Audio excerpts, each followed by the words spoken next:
మళ్ళీ డబ్బింగ్స్కి వెళ్ళినా కూడా మొన్న కూడా నేను ఫుల్ ఫ్లెడ్జ్ డబ్బింగ్స్తోనే ఉన్నా. ఓకే. ఓకే. సో ఆ విషయంలో ప్రాబ్లం లేదు. అది నాకు ఎప్పుడు సపోర్ట్ అంటే నాకు డబ్బింగే.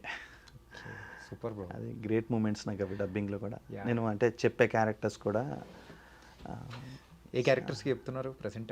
రీసెంట్గా అయితే అదే రెగ్యులర్ చెప్పేది యోగిబాబుకి.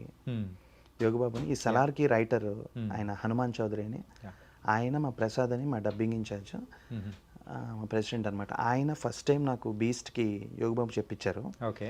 లక్కీలీ అది వర్కౌట్ అయింది.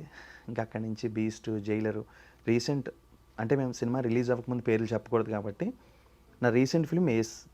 ఓకే. విజయ్ విజయ్ సేతుపతి సేతుపతి ఏస్. గారు. ఏస్లో కూడా నేనే చెప్పాను. ఓకే. తర్వాత కూడా ఇంకో 2 ఫిలిమ్స్ చెప్పాను. యోగి బాబు గారు కనిపిస్తున్నారంటే ఇంకా తెలుగులో వినేటప్పుడు మీ వాయిసే అది.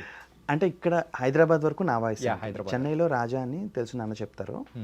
తెలుగు మాత్రం నేనే, ఐ మీన్ హైదరాబాద్లో మాత్రం నేనే చెప్తాను. Yeah.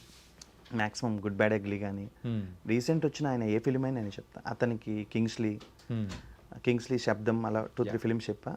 Recent DD next level అని వచ్చింది, అందులో సంతానం గారికి చెప్పా. ఓకే. ఏజెంట్ కన్నాయిరం అని ఒకటి శ్రీనివాసాత్రేయ రీమేక్, అందులో కూడా నేనే చెప్పా. సూపర్. ఇవి కాకుండా నేను ప్రామినెంట్ తెలుగు కమెడియన్స్ కూడా నేను ట్రాక్ ఆర్టిస్ట్ అనమాట.